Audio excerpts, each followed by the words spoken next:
오늘 본문은 예수님의 네 번째 표적입니다. 요한복음을 우리가 이해할 때는 표적의 개념을 잘 잡아야 됩니다. 표적이란 아래 세상에서 일어나는 이 물리적인 현상으로 하늘의 진리를 선포하는 것이다 라고 말씀드렸습니다. 따라서 우리가 표적을 바르게 이해하기 위해서는 이 아래 세상에 일어나는 물리적인 현상에 집중할 것이 아니죠. 그 물리적인 현상으로 무엇을 전하고 있는가, 여기에 우리가 집중해야 합니다. 예수님의 첫 번째 표적은 가나 혼인잔치에서 물로 포도주를 만든 사건이었습니다. 이 표적의 메시지는 혼인잔치의 포도주가 떨어진 것처럼 옛 시대는 이제 끝났으며, 따라서 옛 시대의 유대교로는 더 이상 구원을 받을 수 없고 예수님으로만 구원을 받을 수 있다라는 것입니다. 또 두 번째 표적은 왕의 신하의 아들을 고쳐주신 사건이었습니다. 이 표적의 메시지는 예수님이 죽어가는 고관의 아들의 생명을 주신 것처럼 니고데모가 속한 유대교나 또 사마리아 여인이 속한 사마리아교가 줄 수 없는 생명을 예수님은 주실 수 있다는 것입니다. 또 하나, 이제 세 번째 표적은 38년 된 병자를 안식일에 치유하신 사건입니다. 이 표적의 메시지는 예수님께서 안식일에 안식이 없는 그 병자를 고쳐주신 것처럼 안식을 잃어버린 인류에게 예수님만이 안식을 주실 수 있다는 것입니다. 오늘은 네 번째 표적입니다. 오늘 본문의 표적은 무슨 메시지를 주고 있을까요? 본문으로 들어갑니다. 오늘 본문은 그리스도인이라면 잘 알고 있는 말씀입니다. 하지만 중요한 것은 오늘 본문을 바르게 이해하고 있느냐는 것입니다. 먼저 예수님이 표적을 행하시기까지의 정황을 살펴보겠습니다. 예수님은 이미 유명한 인사가 되셨습니다. 오늘 본문의 표적이 네 번째 표적이나 이 표적을 행하기 전에도 많은 표적을 행하셨기 때문입니다. 그래서 예수님이 가시는 곳에는 많은 사람들이 따라다녔습니다. 오늘 본문에서도 많은 무리가 예수님께 나왔습니다. 그 무리는 때가 저물었으나 돌아갈 생각을 하지 않았습니다. 대부분 예수님을 통해서 육적인 것을 얻고자 함이었습니다. 예수님이 일단 그들에게 육적인 필요를 채워주셨습니다. 그리고 그것을 통해서 메시지를 전하셨습니다. 이제 본문 5절을 봅니다. 5절 중반절을 봅니다. 여러분이 성경을 같이 보셔야 되겠죠? 빌립에게 뭐라고 하신가요? 우리가 어디서 떡을 사서 이 사람들을 먹이겠느냐라고 하시죠.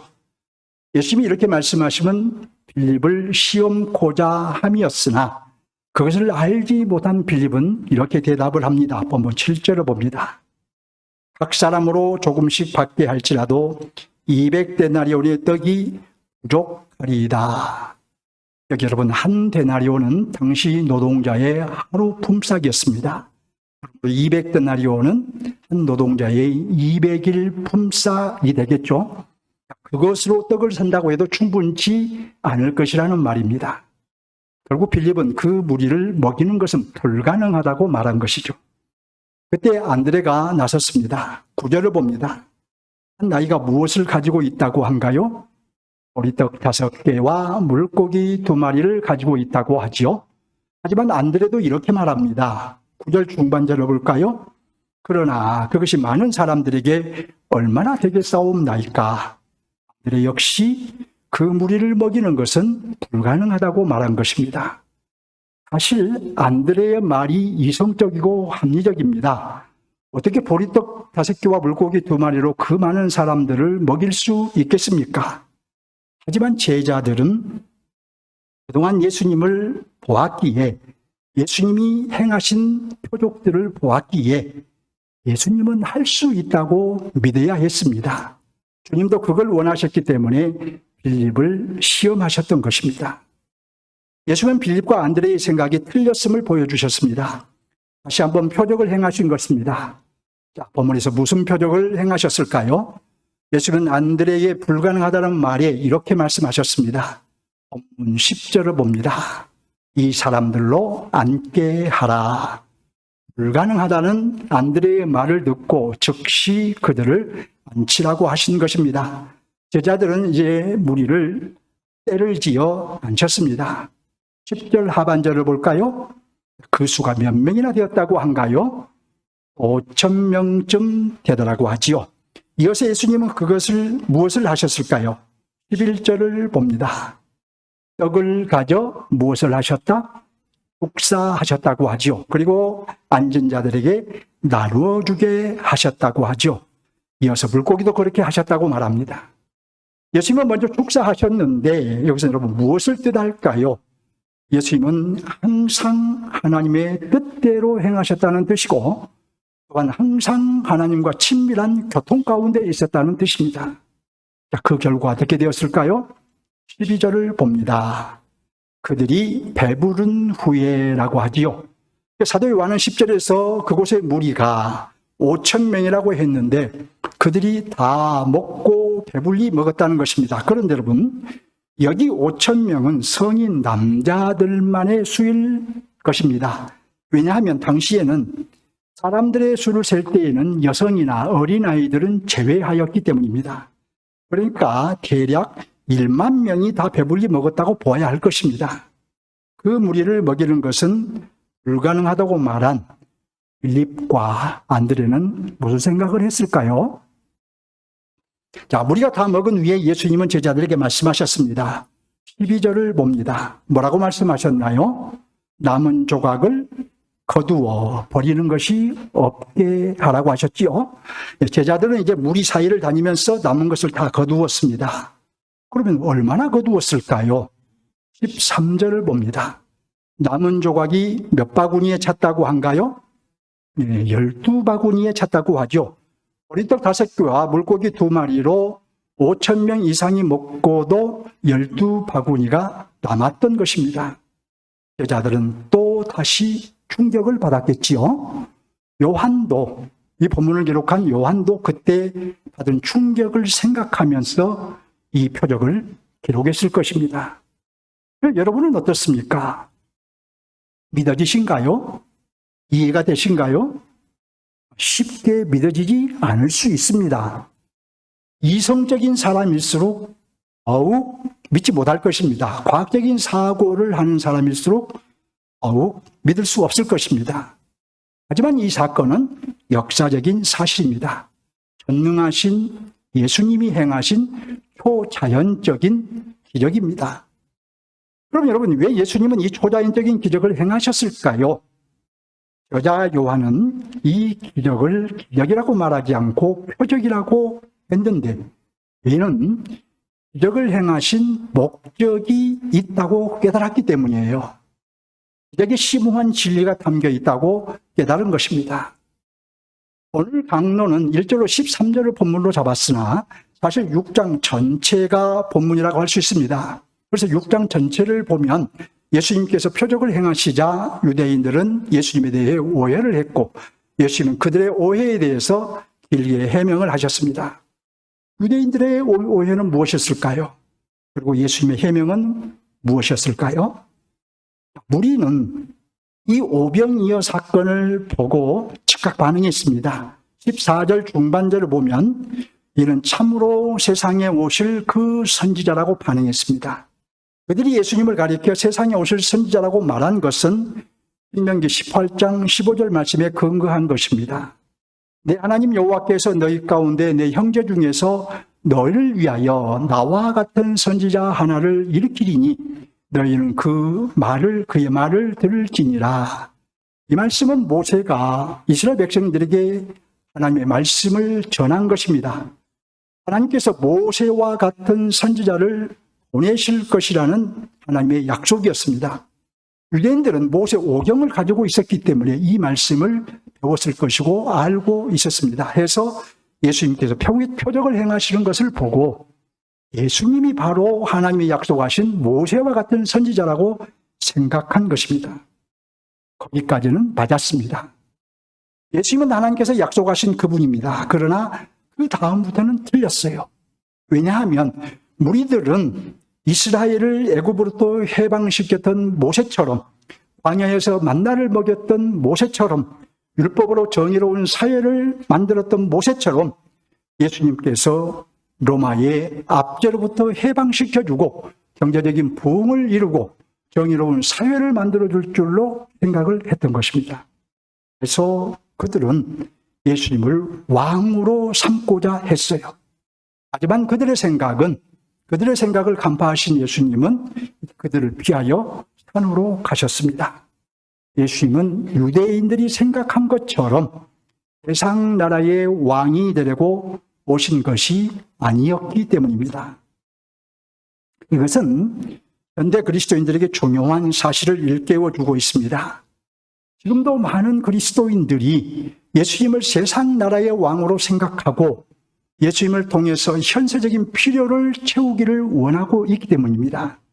그런 사람은 오늘 본문의 유대인들과 다를 바 없는 사람입니다. 왜냐하면 신앙의 본질은 영적인 필요를 채움받는 것이지 육적인 필요를 채움받는 것이 아니기 때문입니다.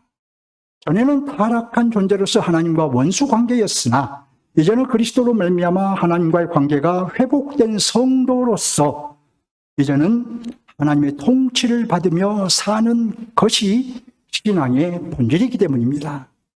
물론 우리는 현세적인 필요도 오직 하나님을 통해서 채움받아야 합니다. 이 점도 우리는 부족하거나 약화시켜서는 안 됩니다. 하지만 그것은 신앙의 본질이 아닌 것입니다. 우리의 신앙의 목표는 1차적으로 지금은 물론이고 영원토록 하나님의 통치를 받으며 하나님을 섬기는 것이고 2차적으로 이 땅에서의 삶도 100% 하나님의 도우심과 하나님이 주시는 복으로 사는 것입니다.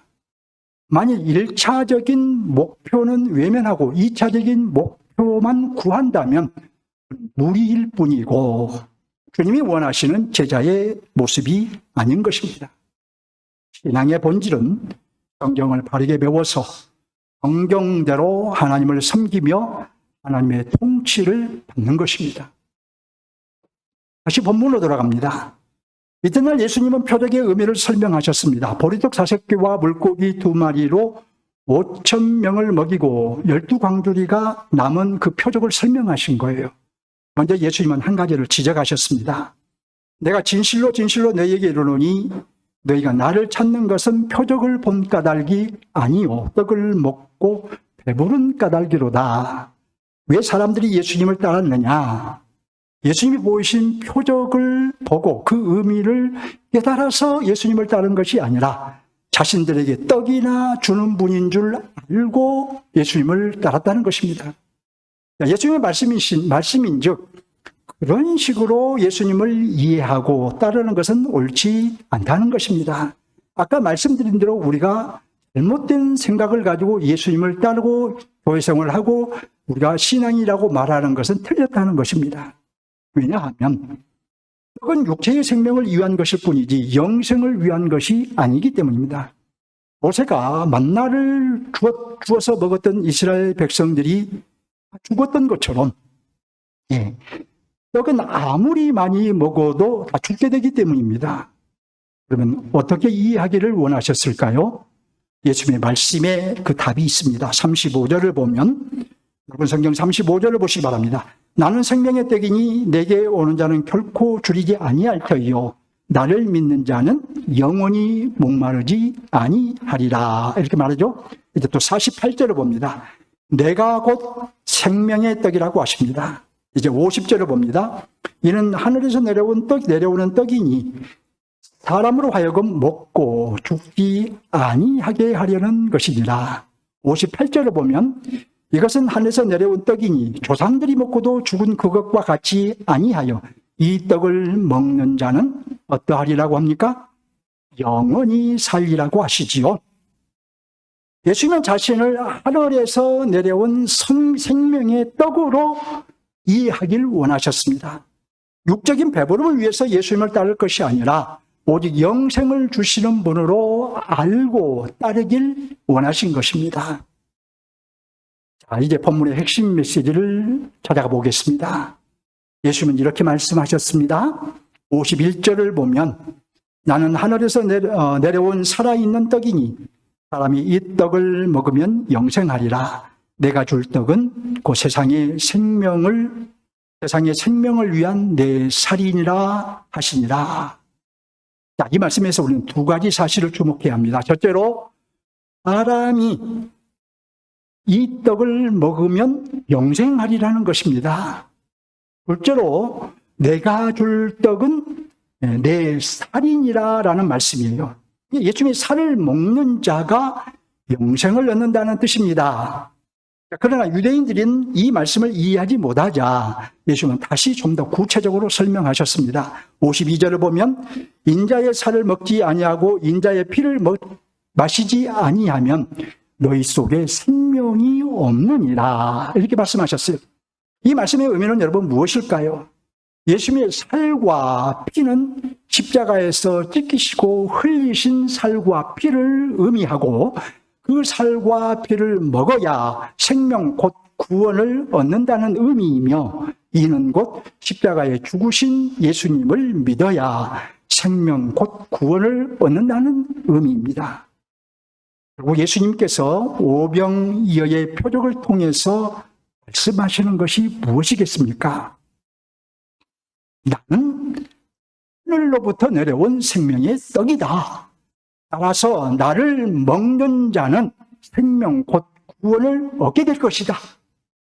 여기 이제 포함된 메시지가 있어요. 그건 바로 나는 얼마 후에 십자가에서 살이 찢기게 될 것이고 피를 흘리게 될 것인데 내 찢긴 살을 먹고 흘린 피를 마시는 자는 구원 곧 생명을 얻게 될 것이다. 이렇게 말씀하신 거예요. 그러면 저자인 요한이 말하고자 한 것은 무엇일까요? 사도 요한은 오병이어 사건의 의미를 깨닫고 그것을 표적이라고 하면서 거기에 담긴 의미와 함께 예수님을 전했습니다. 사도 요한이 힘주어 강조한 것은 우리가 새 생명, 곧 구원을 얻기 위해서는 반드시 생명의 떡이신 예수님을 먹어야 한다. 예수님의 살을 먹고 살아야 하고 예수님의 피를 마시며 살아야 한다.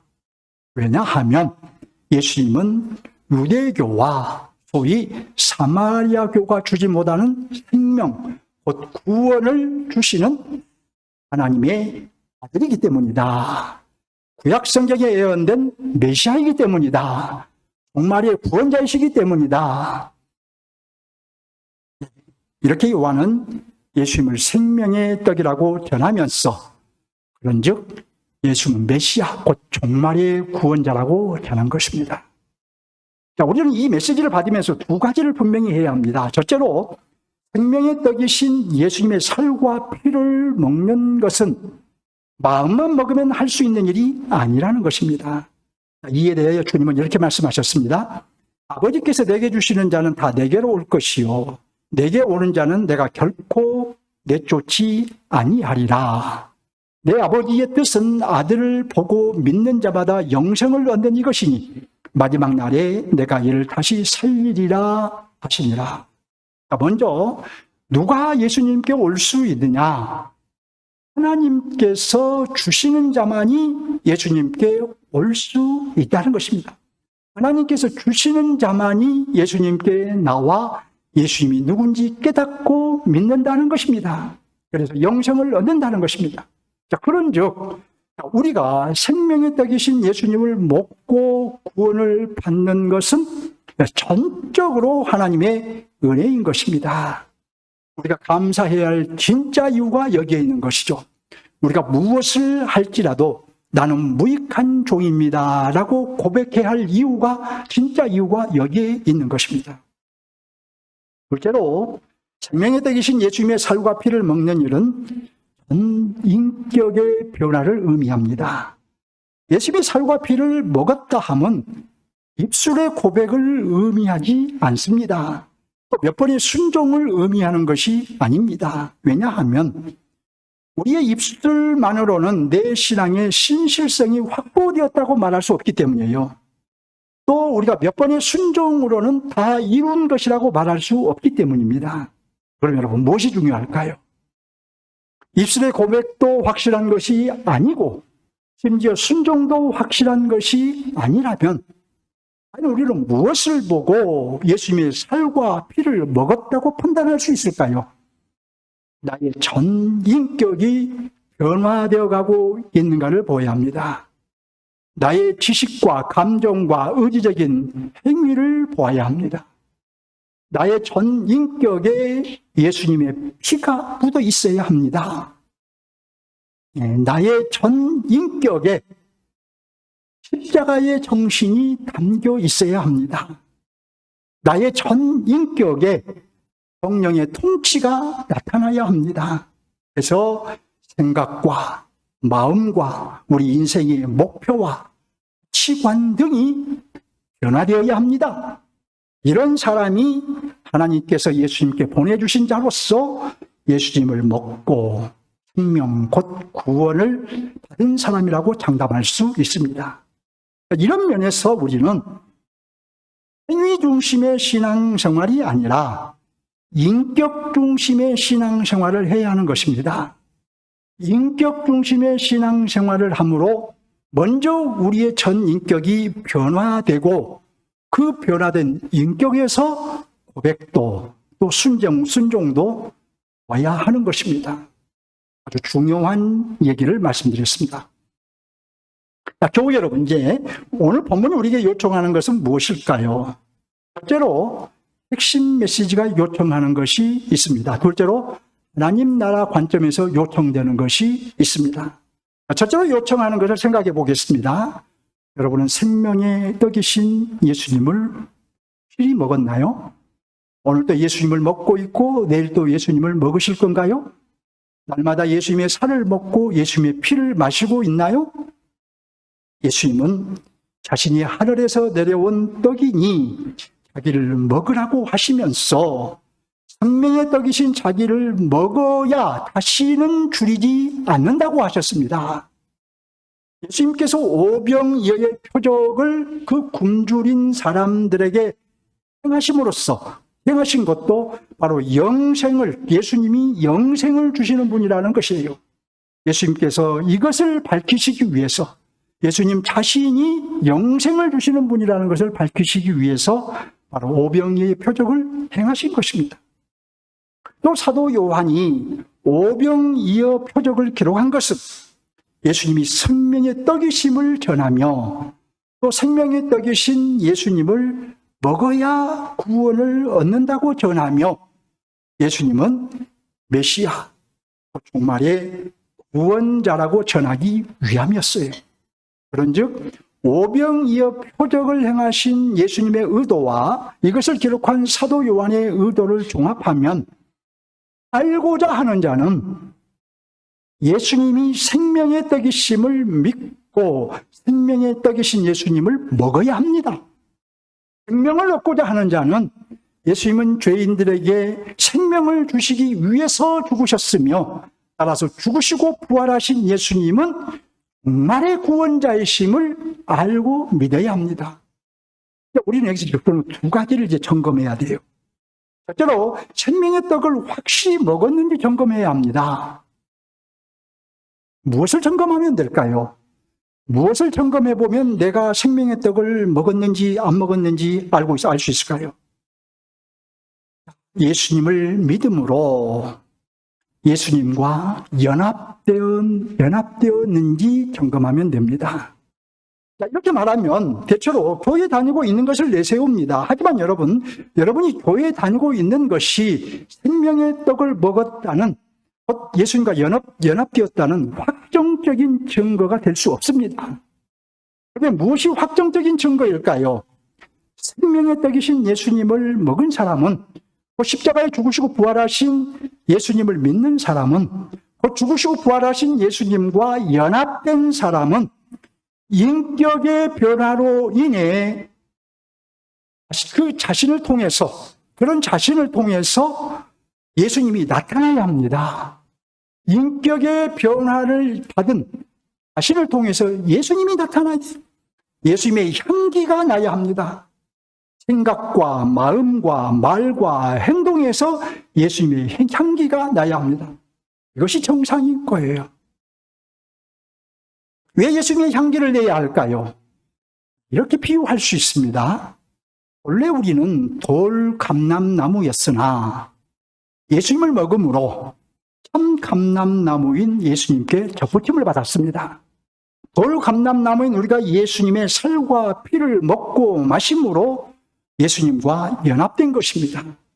이제 우리는 돌 감람나무의 생명으로 사는 것이 아니라 참 감람나무의 곧 예수님의 생명으로 사는 것입니다. 이렇게 우리는 예수님께 접붙임을 받았으니 예수님을 나타내는 것이 정상인 것입니다. 이렇게 우리는 예수님의 생명으로 살게 되었으니 예수님의 향기를 내는 것이 정상인 것입니다. 예수님과 연합되었으니 인격이 변화되고 성령의 열매를 맺는 것이 정상인 것입니다.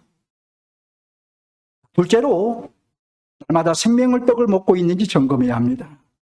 예수님의 살과 피는 한번 먹고 끝나는 것이 아닙니다. 날마다 먹어야 하는 것입니다. 오늘도 내일도 죽으시고 부활하신 예수님과 변함없이 예수님께 변함없이 붙어 있어야 하는 것입니다.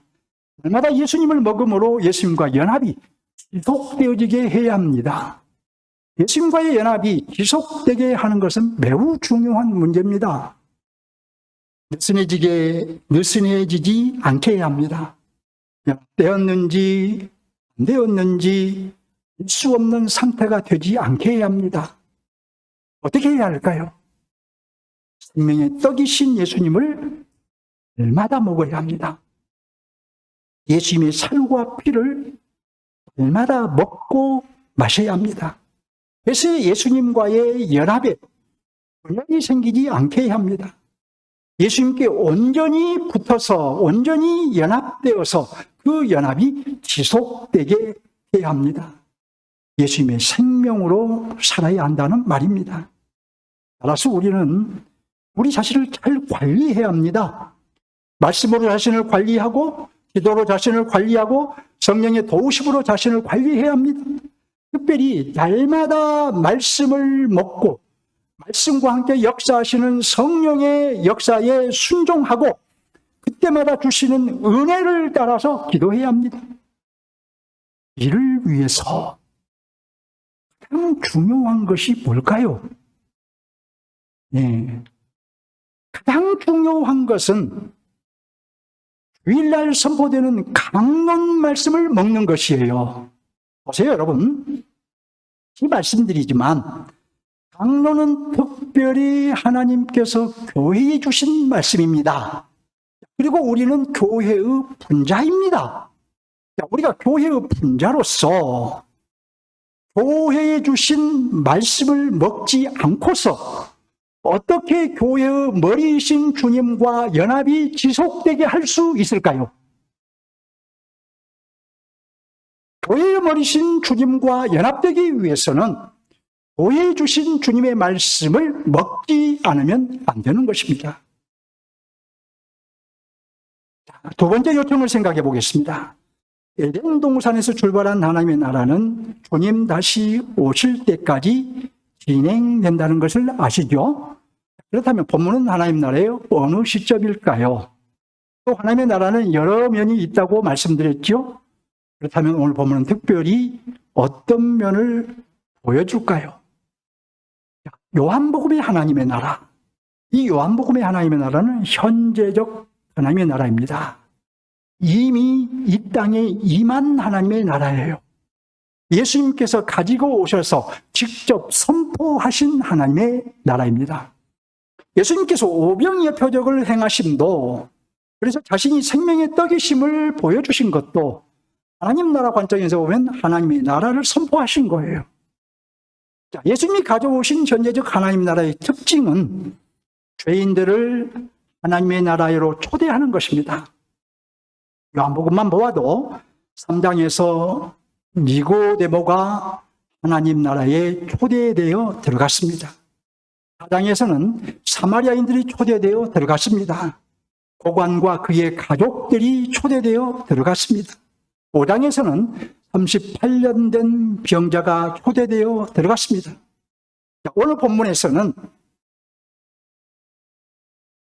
5천 명의 무리가 초대되었으며 그들 중에 소수가 하나님 나라에 들어갔습니다.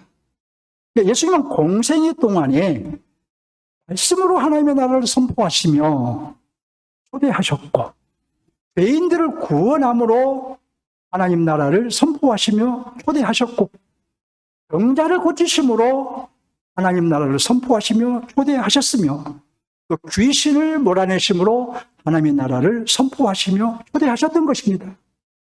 하지만 모두가 하나님 나라에 들어간 것이 아니었습니다. 예수님의 혼인잔치 비유를 보면 혼인잔치에 참여한 사람 중에도 예복을 입지 않는 사람이 있었으며 그 사람은 여지없이 추방을 당했습니다. 교회 안에 있는 사람 중에도 하나님 나라에 들어가지 못할 사람이 있다는 것입니다.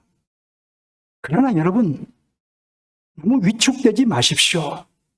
여러분은 이미 다 초대되었으며 이제 여러분들이 혹시라도 자신이 걱정된다면 지금부터라도 하나님의 통치에 순종함으로 하나님 나라에 내가 이미 들어갔음을 증명하며 살면 됩니다. 여러분은 이미 초대되었으며 또 하나님 나라에 들어갔을 가능성이 매우 높아요.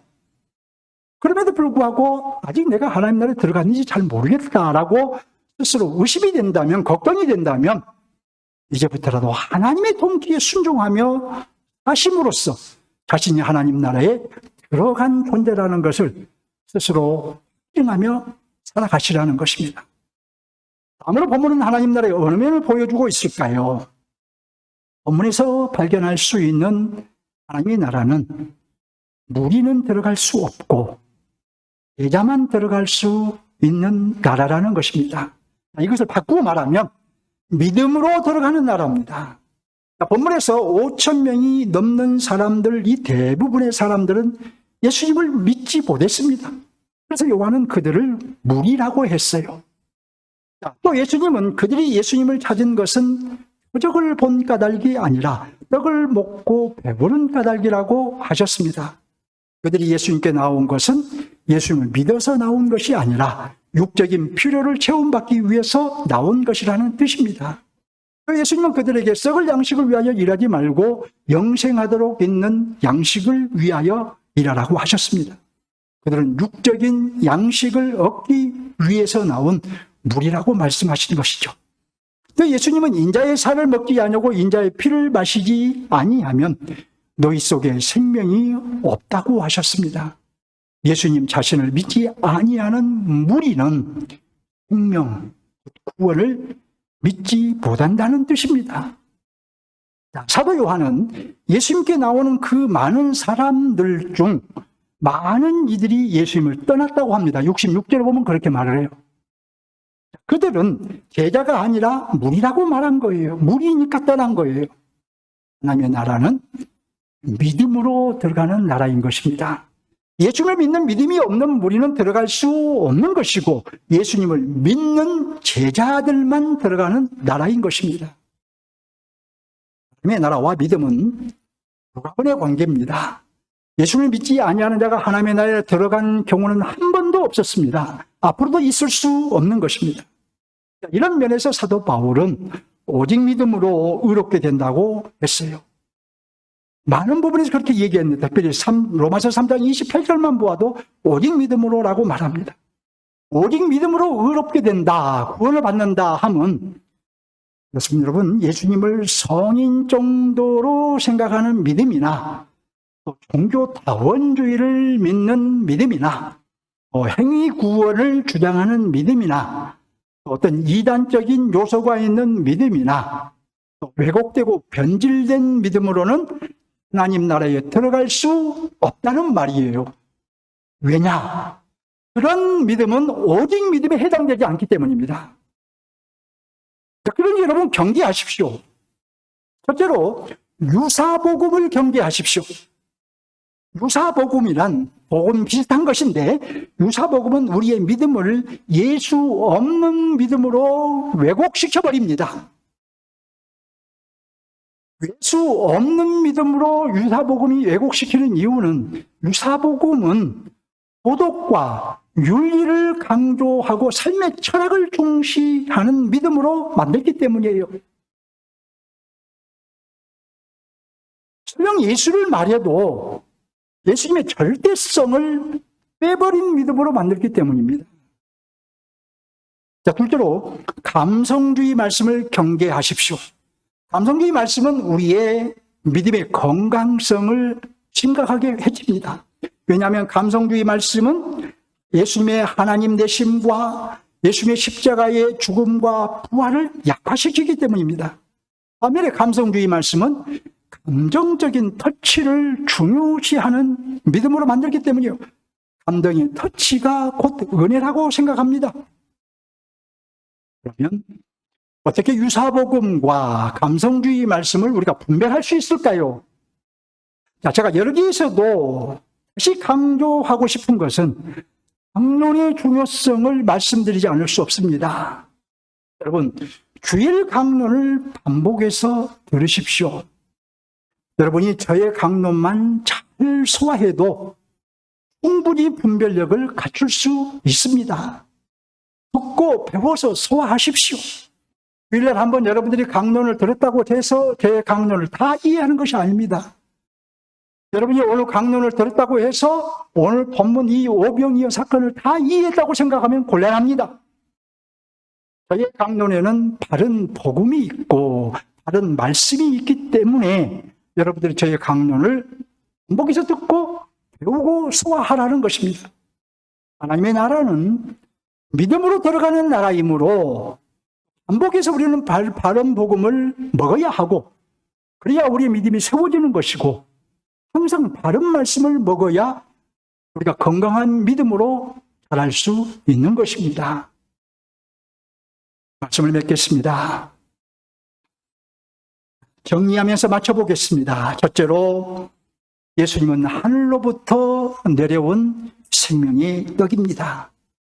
따라서 십자가에 찍히신 예수님의 살을 먹고 흘리신 피를 마시는 자만이 생명, 곧 구원을 얻습니다.